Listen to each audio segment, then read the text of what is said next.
चाहे इसी पैराग्राफ में लिख लें चाहे अगले में लिखें।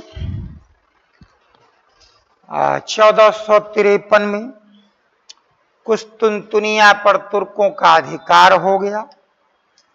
टर्क्स ऑक्यूपाइड कुस्तुनतुनिया इन 1453।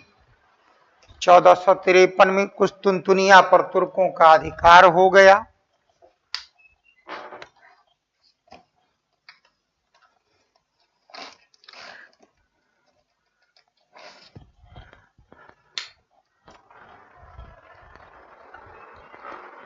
जहां से विद्वान शेष यूरोप में प्रवेश करते हैं, from where scholars entered into rest of Europe। इन विद्वानों के द्वारा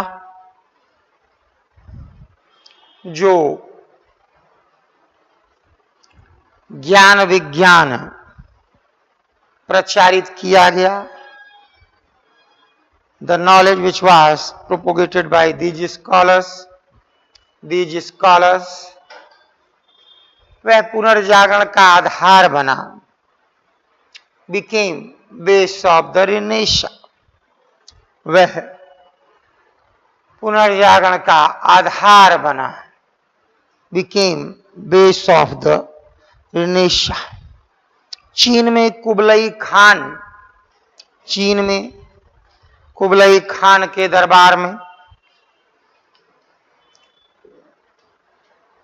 विश्व भर के विद्वान एकत्र हुए। स्कॉलर्स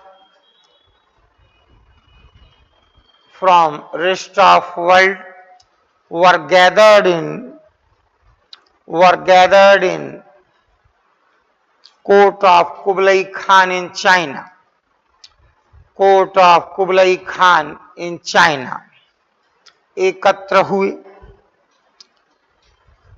यह भी पुनर्जागरण में सहायक सिद्ध हुआ। It was also helpful in renaissance. Paragraph बदल दें।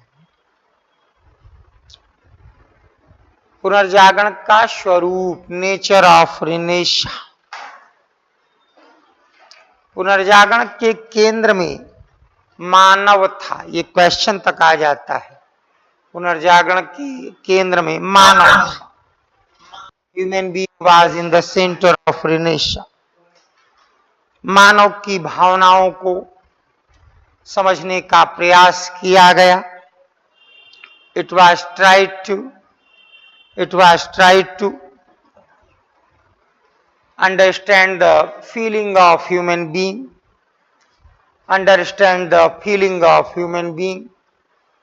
समझने का प्रयास किया गया।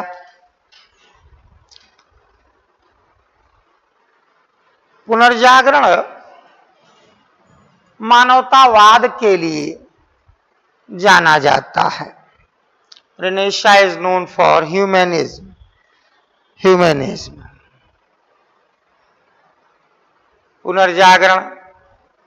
पुनर्जागरण के विचारक बहुमुखी प्रतिभा संपन्न थे। Thinkers of renaissance were talented in multiple direction। बहुमुखी प्रतिभा संपन्न थे जिन्होंने मानव की भावनाओं को उकेरने का प्रयास किया। They tried to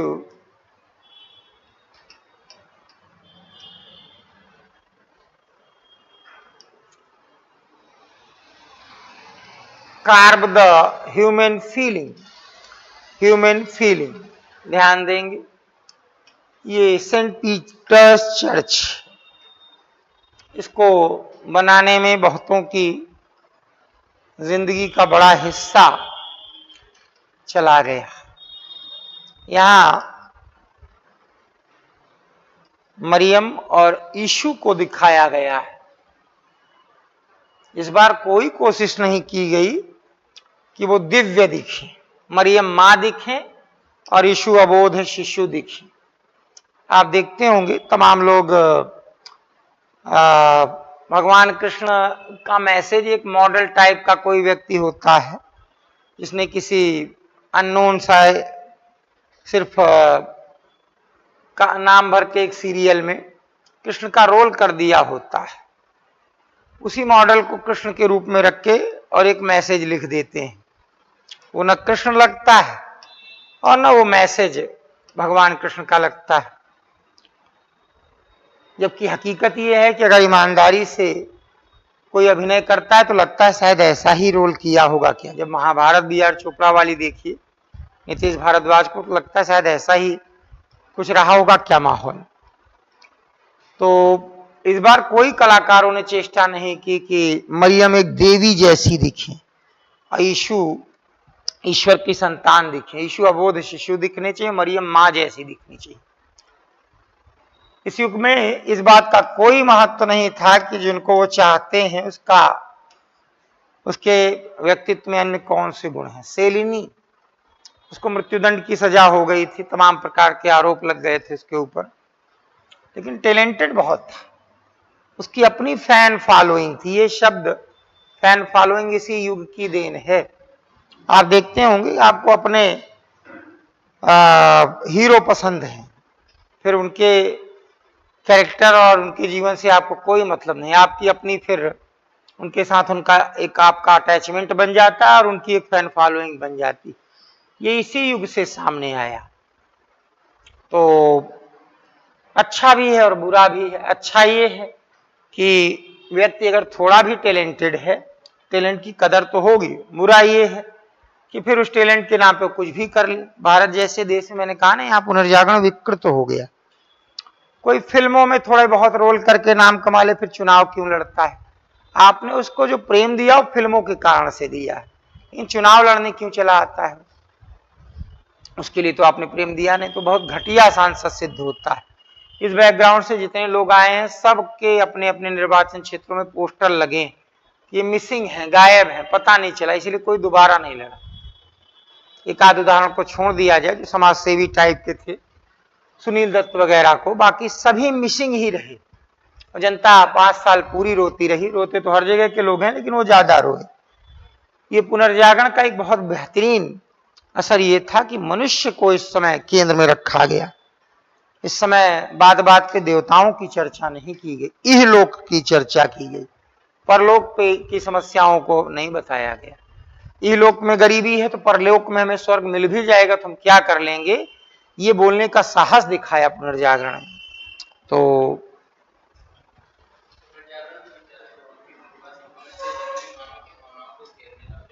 हाँ, पुनर्जागरण इहलोक पर जोर देता है। रिनेशा प्रीफर्स दिस वर्ल्ड। वह परलोक का प्रलोभन नहीं देता। It doesn't tempt to heaven. पुनर्जागरण में ऐसी प्रतिभाओं को भी सम्मान मिल गया जो निजी जीवन में अपराधी थे। Various such talents were regarded in Renesha, who were criminal in their personal life. सेलिनी ऐसा ही एक व्यक्तित्व है। सेलिनी is same type of the personality.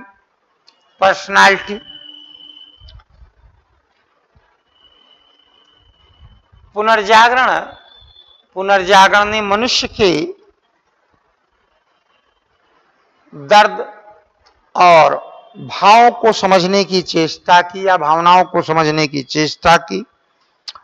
पुनर्जागरण ट्राई टू जज the pain and feeling of human being, यही इसकी सबसे बड़ी उपलब्धि मानी जाती है। It is the biggest achievement of renaissance. Italy में पुनर्जागरण का कलात्मक पक्ष उभरा। आर्ट ऑफ रिनेशा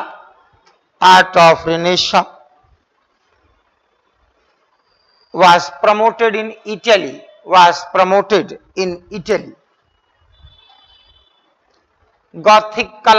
गौथिक कला पुनर्जागरण की ही देन है। Gothic art is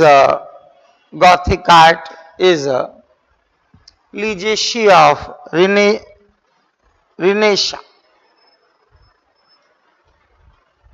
इटली के या रोम के भव्य चर्च इसी शैली में निर्मित हुए।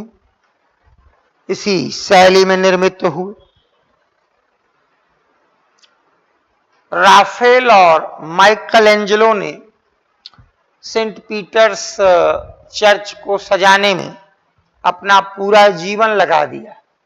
Rafale and Michelangelo spent their whole life to decorate St. Peter's Church।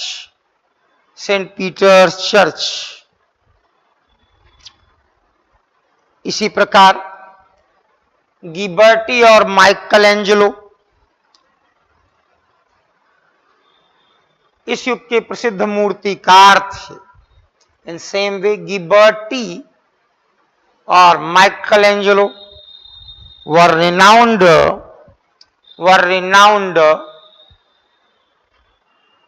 sculpturist of this era। Michael Angelo ने ही सेंट पीटर्स चर्च में मरियम और यीशु की प्रसिद्ध मूर्ति का निर्माण किया। माइकल एंजेलो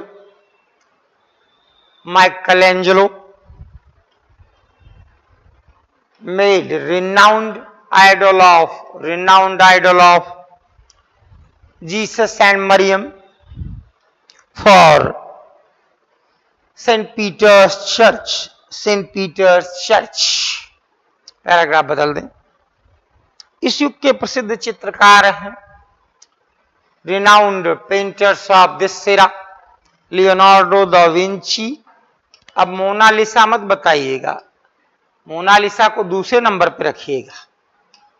सबसे इंपॉर्टेंट जो पेंटिंग है लियोनार्डो दा विंची की, वो आप बोलिएगा लास्ट सपर। ये मैसेज देती है भाई, ये मैसेज देती है। ये तो सुन रखा था कि कोई एक व्यक्ति है जो कि अपने आप को ईश्वर का पुत्र कहता है। तो ऐसी स्थिति में उसको दंड तो देना है, लेकिन ये ईश्वर का पुत्र है कौन, कैसा दिखता है, इसको कोई पहचानता नहीं। तो जूडास नाम के एक व्यक्ति ने, जो यीशु के साथ ही था, वो मिल गया गिरफ्तार करने वालों से। उसने कहा कि मैं तुम्हें इशारा करके बता दूंगा कि ये व्यक्ति जीसस, और इसको तुम अरेस्ट कर लेना। लास्ट सफर में यही चीज दिखाई गई है, किस तरीके से एक आदमी ने षड्यंत्र करके जीसस को पकड़वाया। इसमें मैसेज है। और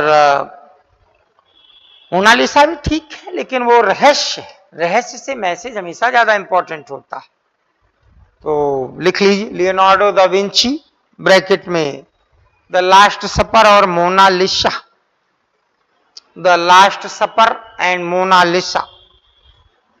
माइकल एंजेलो और राफेल और टिशियन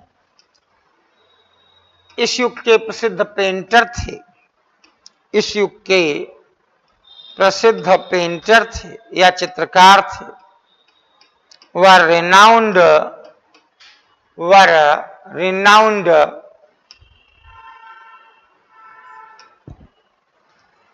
पेंटर्स ऑफ दिस।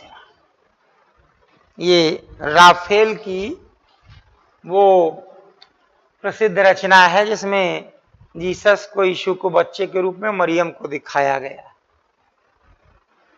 बड़ी मशहूर रचना मानी जाती है। आपको यहां कोई भी डिवाइन इंपैक्ट डालते हुए नहीं देखा जाएगा। आप सीधे देखेंगे कि एक मां है और एक शिशु है, बस बात कर। ये पुनर्जागरण है।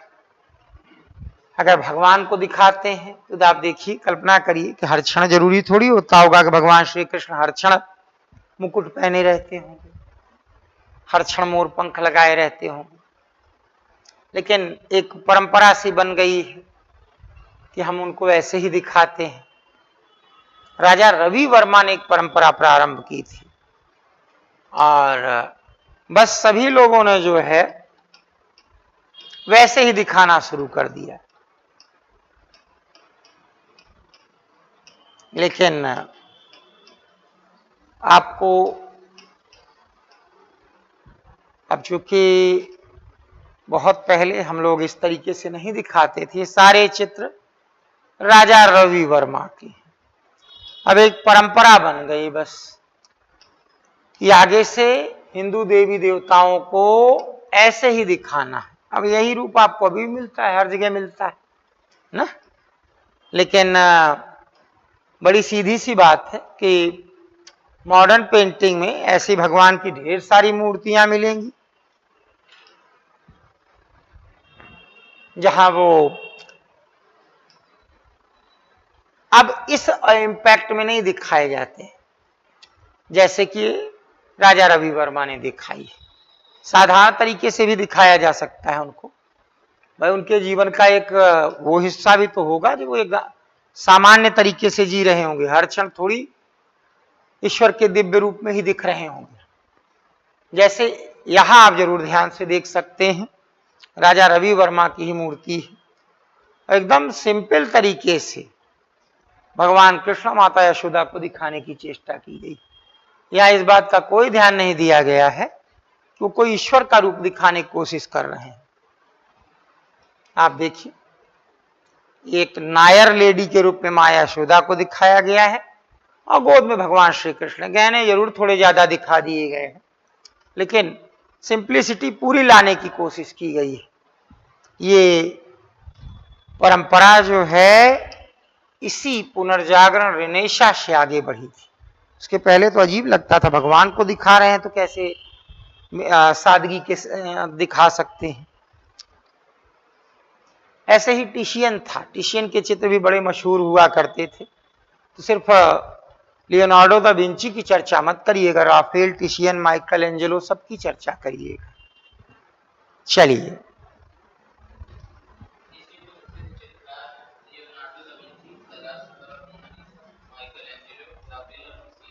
टिशियन थे। और पैराग्राफ बदल दें। ब्रिटेन और फ्रांस, ब्रिटेन, फ्रांस और जर्मनी में पुनर्जागरण का साहित्यिक रूप प्रोत्साहित किया गया। In Britain, France and Germany, in Britain, France and Germany, literary aspect of Renaissance was promoted. Literary aspect of Renaissance was promoted. यह पुनर्जागरण का ही प्रभाव था कि इंग्लिश, फ्रेंच और जर्मन जैसी स्थानीय भाषाओं का विकास हुआ। अंडरलाइन कर लीजिए, यह पुनर्जागरण का ही प्रभाव था। It is impact of Renaissance, impact of Renaissance as English, French and German alike regional languages were promoted. Regional languages were promoted. यहीं से आम जनता के लिए साहित्य का सुख लेना संभव हुआ। From where common people became interested in literature।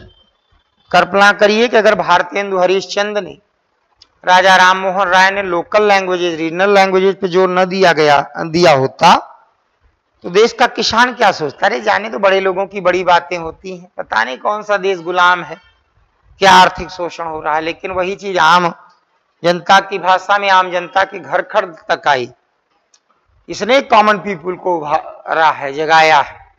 इसीलिए कभी भी तमिल, तेलुगु, मलयालम, मराठी, बंगाली, उड़िया, गुजराती, इनका विरोध मत करिएगा, इनसे तो हमें फायदा हुआ है भाई। तमिल के अगर पैम्पलेट न होते तो तमिलनाडु के दूर दराज के गांव का व्यक्ति उठ खड़ा होता राष्ट्रीय आंदोलन के साथ, तो समझ ही ना पाता इंग्लिश में क्या लिखी गई ये बात। हिंदी के पैम्पलेट छोटे छोटे न होते, समाचार पत्र न होते, तो हमारे दूर दराज के गांव का एक आदमी जो सिर्फ अक्षर ज्ञान रहता है वो कैसे समझ पाता कि वो कहना क्या चाहते हैं। शायद पढ़ने वालों की संख्या 1% होती अगर सिर्फ इंग्लिश एक माध्यम बनती राष्ट्रीय आंदोलन। इसीलिए इन सब नेताओं ने और महात्मा गांधी ने तो स्पेशली रीजनल लैंग्वेजेस पर जोर दिया। आप देखिए, लिखाते समय भले हिंदी इंग्लिश दोनों में लिखा दिया जाता है, समझाते समय कोशिश की जाती है जो भाषा आप ज्यादा घर में प्रयोग कर रहे हैं, समाज प्रयोग कर रहे हैं, उसमें बताओ। अगर यही चीज सिर्फ इंग्लिश में बोली जाए तो आधा तो शब्दों को समझने में आपका समय चला जाएगा। अब आप समझ चुके हैं, अब आप और गहराई में जाने की कोशिश करेंगे, तो बड़ा योगदान है रीजनल लैंग्वेजेस का। तो रीजनल लैंग्वेजेस से हमारी कोई दुश्मनी नहीं हो सकती। तमिलनाडु के लोग तमिल को प्यार करें, लेकिन ये सोचें कि तमिल का शत्रु वो हिंदी नहीं है भाई। जब हिंदी का विकास हुआ है तभी तमिल में तमाम प्रकार के अच्छे अच्छे लेखक आए। तो कोई गलत दिशा में अगर उनको मोड़ रहा है तो गलत कर रहा है। तो ये सारे लेखक अब अपनी लोकल लैंग्वेजेस में जो है कोई चीज लिखते थे। विलियम शेक्सपियर की जो अंग्रेजी थी उस जमाने में गंवारू अंग्रेजी कही जाती थी, 50,000 शब्द थे अंग्रेजी। आप इसीलिए जब जूलियस सीजर कोर्स में पढ़ाया गया होगा तो 2 पेज दिए गए होंगे, एक बाएं और एक दाएं। बाएं वाला पुरानी वाली अंग्रेजी रही होगी जो विलियम शेक्सपियर यूज करते थे, दाई और पता नहीं क्या क्या करते हुए, और दाहिनी तरफ आजकल की अंग्रेजी थी। वो शर्माए नहीं। मार्टिन लूथर ने जो कुछ भी कहा जर्मनी के एक विश्वविद्यालय गुटेनबर्ग में पढ़ाते हुए, वहां मार्टिन लूथर ने जर्मन में ही कहा, तभी तो लोगों को समझ में आने लगा। तो ये ध्यान रखिएगा कि लोकल लैंग्वेजेज का हमेशा असर पड़ता है, और लोकल लैंग्वेजेज राष्ट्रीय आंदोलन को जो है वो बहुत उसने बढ़ाया है, इसमें कोई दो राय।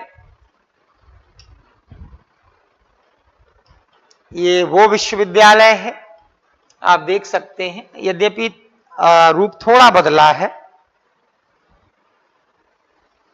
यहीं उस व्यक्ति ने पढ़ाया था 15वीं 16वीं शताब्दी में, जिसको पूरे यूरोप को झकझोर देने का श्रेय दिया जाता है। ये थे मार्टिन लूथर, जिन पर हम लोगों ने कल की चर्चा की थी। विश्वविद्यालय जो है वो अभी भी है, लेकिन रूप काफी बदल चुका है। अगर एज इट इज आपको कोई विश्वविद्यालय देखना होगा और उसने उसकी गरिमा भी वैसे ही बना रखी, तो ऑक्सफोर्ड देखिए।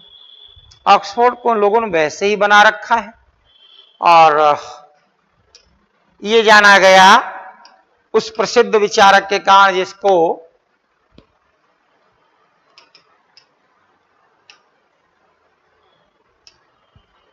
पुनर्जागरण का कल पहला व्यक्ति बताया गया था। देखने में ही समझ में आ जाएगा, यह है ऑक्सफोर्ड। रोजर बेकन ने यहीं पढ़ाया है, लेकिन मार्टिन लूथर ने विटेनबर्ग में पढ़ाया है। असर पड़ता है सब चीजों का। यहाँ के बेटा माहौल ही अलग है। यहाँ जो है बच्चों को किसी चीज पे बता दिया जाएगा, जैसे हो सकता है कि समझा दिया जाए पूरा मार्टिन लूथर पे। मार्टिन लूथर देखना जरा जर्मनी में कौन कौन सी रचना की, उन्होंने चर्च पर क्या कहा, उन्होंने प्रीस्ट पर क्या कहा, ईशा और बाइबल पे क्या कहा। और बच्चे अपने अपने तरीके से तैयार करके लाते हैं, फिर टीचर सख्ती के साथ उनको देखते हैं और उसके बाद जरा भी गलत फिर से इसको लिख के लाओ और मदद कर देंगे कि ये किताब देख लेना, इसमें कुछ अच्छी चीजें भी मिल जाएंगी, थोड़ा अलग करो, तुम्हारा उनका तो एक ही जैसा लग रहा है। इसीलिए वहां के लोग ओरिजिनल थिंकर होते हैं, पढ़ते हैं, और इसीलिए उनकी परंपराएं अलग हैं। हमने जहां जहां ये सिस्टम अपनाया है वो क्षेत्र तो हमारे आगे बढ़े। हमारे विश्वविद्यालय IISc IIT इनमें ये काम करते हैं, लेकिन बाकी जगहों पे वही घिसा पिटा हाल है, इसलिए शिक्षा का विकास हो नहीं पाता है। तो ये रीजनल लैंग्वेजेस ने हमें बहुत कुछ दिया, और जो अभी आपको पहले कल 3 रचनाएं बताई गई थी वो रीजनल लैंग्वेजेज में थी, तीनों रचनाएं, तभी तो आदमी समझ पाया। एक हमारे बहुत महान संत, हम उनको हमेशा सल्यूट करेंगे, संत तुकाराम। शिवाजी भी उनको जो है बहुत आदर देते थे। संत तुकाराम एक बड़ी अच्छी बात बोलते थे, आपसे मैं उम्मीद करूंगा कि इसके बाद 30 सेकंड आप सोचेंगे, उत्तर देंगे। वो कहते थे कि हम मराठी में ईश्वर को बुलाएंगे। क्या ईश्वर मराठी नहीं समझता है क्या? ऐसा उन्होंने क्यों कहा होगा? 30 सेकंड सोच के उत्तर दीजिए। देववाणी संस्कृत, ठीक, वेदों को उसने संकलित किया है, हमारा पुराना लिटरेचर उसी युग में है, लेकिन जब नहीं लोग समझ पा रहे हैं तो संस्कृत को ही तो, भाई पाणिनि ने जब इतना संस्कृत को व्याकरण का रूप दे दिया तो संस्कृत लोग नहीं समझ पा रहे हैं, तो महात्मा बुद्ध ने कहा जैसे मनो वैसे बोलो, तो पाली बन गई, फिर प्राकृत बन गई। आदमी प्राकृत को भी कठोर करने लगा तो अपभ्रंश उसको तोड़कर आ गई, और जब ये भी बहुत ज्यादा नियमों कानूनों के बंधनों में आई तब फिर इसको भी सरल करके पुरानी हिंदी का जन्म हुआ, उससे आज की हिंदी आई है। तो भाषा तो ऐसे ही आती है ना, हम वैसी भाषा बोलते हैं क्या जो 100 साल पहले बोलते थे? मिक्स्ड लगभग लैंग्वेज बोलते हैं, इंग्लिश कह सकते हैं आप उसको। 100 साल बाद रूप इसका और बदल जाएगा। संस्कृत वेदों की अलग है, लेकिन पाणिनि ने अलग कर दिया, बहुत ज्यादा ग्रामर का रूप।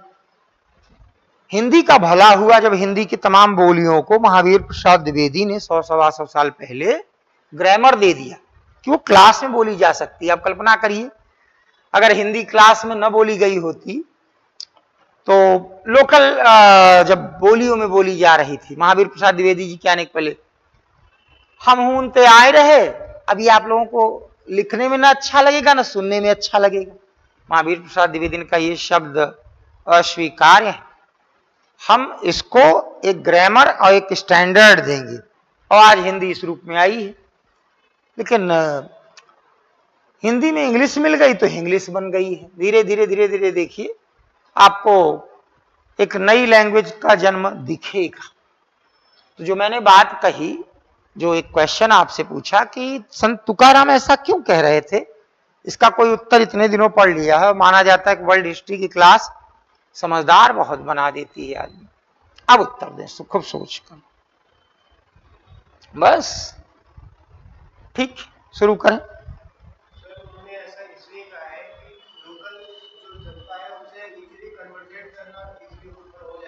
जैसे संस्कृताइजेशन प्रमोट किया गया है, मतलब इसका मतलब यही होता है कि आप कैसे लोकल लोगों से बात करेंगे, अपनी बात पहुंचा सकेंगे, और हर आदमी नहीं समझ पाएगा संस्कृत, इसलिए इसको ठीक, हाँ,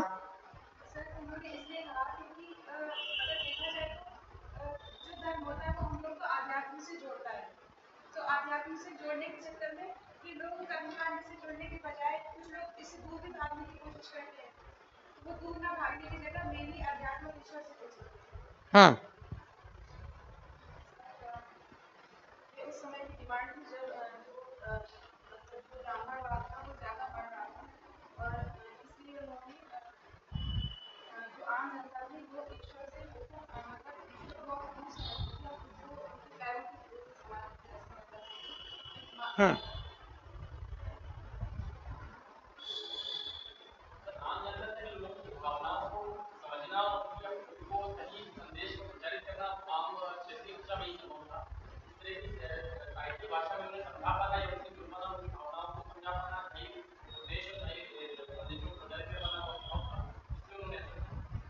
आपको एक ट्रांसलेटर की जरूरत पड़ती है जब कोई संस्कृत ग्रंथ पढ़ते हैं। ट्रांसलेटर की जरूरत पड़ी तो मीडिएटर, एक बीच में मिडिल मैन आ गया। वो क्या कह रहे थे कि ईश्वर और आपके बीच कोई मिडिल मैन नहीं होना चाहिए। अगर मिडिल मैन आ गया तो धर्म में भी दलाली चलेगी।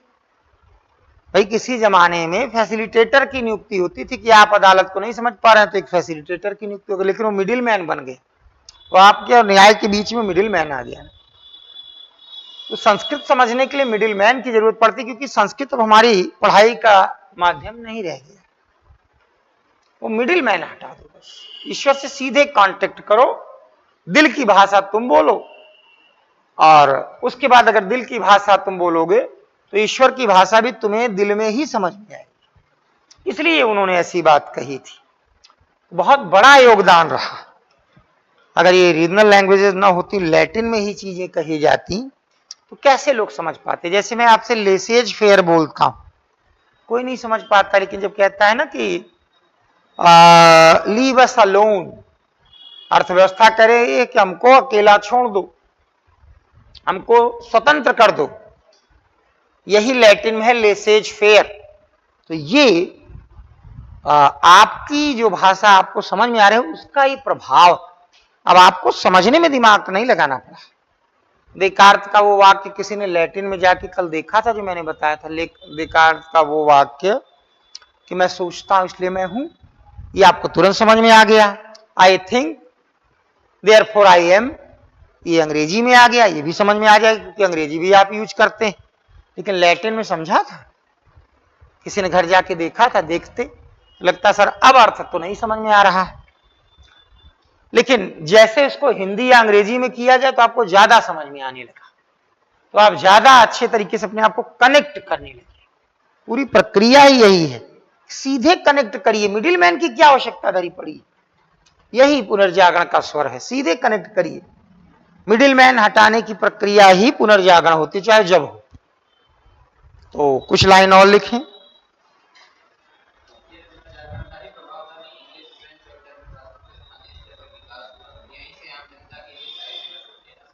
हाँ, टॉमस मूर ने यूटोपिया की रचना की। Thomas More road utopia. Thomas More ने यूटोपिया की रचना की, यूटोपिया की रचना की, जिसमें एक आदर्श जगत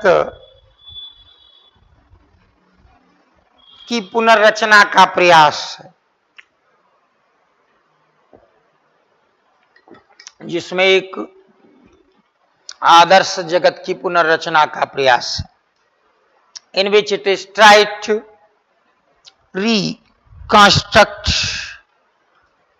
reconstruct an ideal world. Machiavelli ने प्रिंस की रचना की। Machiavelli road Prince. मैकियावेली की तुलना लोग कौटिल्य से करते हैं। कौटिल्य और मैकियावेली में बुनियादी अंतर है। कौटिल्य जो है नैतिकता की, धर्म की भी बातें करते हैं, आदर्श की भी बातें करते हैं, लेकिन मैकियावेली के पास ऐसा कोई बंधन नहीं। वो सिर्फ और सिर्फ व्यवहारिकता की बात करता है। गोल कैसे मिले, बाय हुक कार क्रुक शब्द यहीं से चला। लक्ष्य चाहे जैसे मिले, बाय हुक कार क्रुक यहीं से चला। उसी प्रकार से आपने वो वाक्य सुना होगा जो बार बार आप प्रयोग करेंगे। हैदर अली के लिए बहुत कहा जाता है। हैदर अली में शेर और लोमड़ी दोनों के गुण थे। ये मैकियावेली का ही वाक्य था कि राजा में शेर का साहस, बहादुरी और लोमड़ी की चतुराई होनी चाहिए, वो राजा सफल होता है। इसी को हैदर अली के लिए प्रयोग किया गया। तो ये मैकियावेली ने कोई आइडियल, कोई मोरलिटी का रिस्ट्रिक्शन, बंधन अपने जीवन में नहीं रखा। जो बात समझ में आई सीधे सीधे वही भूल गए। बड़ी पतली सी रचना है मैकियावेली की, द प्रिंस। कौटिल्य के पास एक नैतिक बंधन है, एक मोरल जो है इंस्ट्रक्शन कौटिल्य देते चलते रहते हैं। मैकियावेली में ऐसा कुछ नहीं। तो मैकियावेली ने प्रिंस की रचना की। Machiavelli is author of Prince. यह व्यवहारिक राजनीति का मार्ग प्रशस्त करती है, which paved the stone for practical politics। practical politics जहां नैतिकता का कोई बंधन नहीं है, where there is no restriction of morality, where there is no restriction of morality, जहां नैतिकता का कोई बंधन नहीं, where there is no restriction of morality, restriction of morality।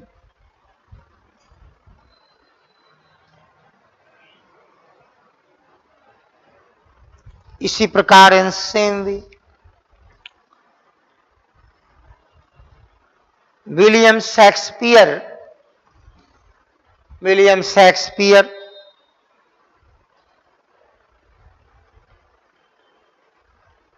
पुनर्जागरण की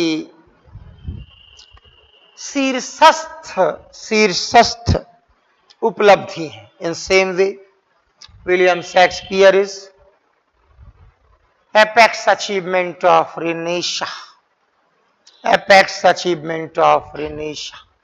अब जरा ध्यान से देखिए, शेक्सपियर की 5 रचनाएं कितने बता पाएंगे? 5।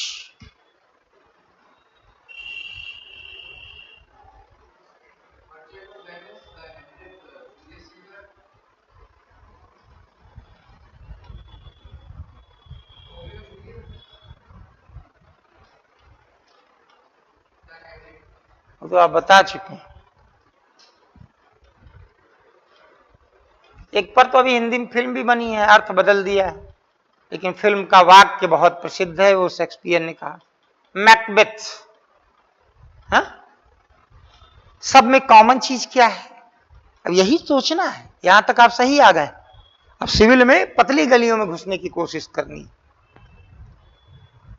एक एम्बिशियस कैरेक्टर सब में है और लगभग लक्ष्य तक पहुंच जाता है। तो आपको लगे सर एम्बिशियस होना बुरा है क्या? लगभग लक्ष्य तक पहुंच भी जाता है, एक छोटी सी गलती करता है, सब बिखर जाता है। हर कैरेक्टर में आप यही देखेंगे, उनके साथ होता है। मनुष्य स्वभाव से महत्वाकांक्षी है, आगे बढ़ना चाहता है, और इसी में जो है वो कभी कभी नियमों, नैतिकता सबको दरकिनार भी कर देता है। आप कल्पना करिए जूलियस सीजर का वो वाक्य, बड़ा रोमांचक सीन है वो। सीजर की हत्या के थोड़ी देर पहले सीजर की पत्नी और ब्रूटस की पत्नी आपस में बात कर रही हैं, और ब्रूटस की वाइफ बताती है कि सीजर के खिलाफ बहुत आक्रोश है लोगों में। सीजर ने सारी शक्तियां अपने हाथ में ले ली थी। इसके पहले रोम 100 सॉलिसिटर्स के सहयोग से शासन चलाता था, और सीजर ने तानाशाही स्थापित कर ली थी। लोग असंतुष्ट थे और इसीलिए उन्होंने सीजर को मार दिया। लेकिन उस तानाशाही से मुक्त तब भी नहीं हो पाए। अगस्टस सीजर और बाकी सारे सीजर ही आते चले गए। उन्होंने नाम भी नहीं बदला, सबने अपने नाम के आगे सीजर ही लगा दिया। सीजर से जार, उसी प्रकार से कैसर, ये सारे सब सीजर से ही बने हैं। तो तानाशाही का विरोध करने वाले भी तानाशाही स्थापित कर रहे थे। आप कल्पना करिए जिन चीजों का लोग विरोध करके आए, आजकल दिखता नहीं आपको, छोटे छोटे वीडियो आते हैं डॉलर का रेट, रुपए का रेट को लेकर उन्होंने तमाम चीजें, लगता है ये चीजें तो उससे भी ज्यादा खराब स्थिति में आ गई, तो आदमी इसी का विरोध करके सत्ता में आ गया। तो सीजर की और ब्रूटस की पत्नियां बात कर रही हैं। सीजर की पत्नी ब्रूटस की पत्नी से कहती, मुझे बहुत खुशी है कि ब्रूटस सीजर के साथ है। ब्रूटस के अच्छे व्यक्ति के रूप में एक इमेज थी, उसके रहने से सीजर के खिलाफ विद्रोह रुक सकता था। लेकिन जब सीजर पे अटैक लोगों ने किया पीछे से, तो अटैक करने वालों में ब्रूटस भी शामिल था। तब सीजर ने जब पीछे मुड़ के देखा तो वो अद्भुत वाक्य उसने बोल दिया। जब किसी के साथ गद्दारी होती है, राजनीतिक दलों का तो अक्सर होता है, अगर वो शाम को बोल दें तो अगले दिन वो जरूर उसका उलट करने वाले हैं, भारत के पॉलिटिशियंस। तो वाक्य तो याद होगा ना सबको, एट टू ब्रूटस। अब आप ये अंग्रेजी नहीं बोलते हैं, एट टू ब्रूटस, ब्रूटस तुम भी। अब कोई बहुत बड़ा विश्वासघात करता तो उसके लिए कौन सा वाक्य बोलते हैं, एट टू ब्रूटस, ब्रूटस तुम भी, तुमने भी ये किया। तो खैर मकबूल फिल्म जो बनी है उसमें असली अर्थ को काफी बदल दिया गया है, लेकिन मैकबेथ जो है उसमें ये दिखाने की कोशिश की गई है कि एक आदमी किस तरीके से एम्बिशियस होता चला जाता है, लेकिन अंत में अपने ही बनाए मकर जाल में उलझ के उसकी दर्दनाक मृत्यु होगी। और हर एक के साथ यही होता है। वो ट्रेजिक एंड दिखाते हैं, मनुष्य के स्वभाव को तो बता देते हैं कि तुमने अगर ये किया तो कोई गलती नहीं की है, खजाना बिखरा पड़ा था, तुमने बटोरने की कोशिश की, लेकिन ध्यान रखना एंड इसका बुरा होता है। इसलिए ट्रेजिक एंड दिखाते हैं। और कालिदास हैप्पी एंडिंग दिखाते हैं, क्योंकि उनका कैरेक्टर एम्बिशियस नहीं होता है। कालिदास का कैरेक्टर डेस्टिनी या नियति का शिकार होता है। भाई कोई आदमी चला जा रहा है, अचानक जो है पानी की प्यास लगी, पानी पीते समय अचानक उसकी अंगूठी नदी में गिर गई और उसी अंगूठी से उसके जीवन के सारे काम होने, तो उसकी आइडेंटिटी खो गई। तो वो जो है डेस्टिनी का शिकार है और ये एम्बिशन का शिकार। लेकिन शेक्सपियर ने मनुष्य के कैरेक्टर को ऐसे उभारा कि एकदम ये तो लगता ही है कि कहानी तेजी से बढ़ती चली जाए, आपकी नजर हमेशा उस इंसिडेंट पे होती, अब क्या होगा। यही कालिदास की भी स्थिति है। अगली क्लास में हम लोग और चर्चा करेंगे। तैयार करिए अच्छे तरीके से।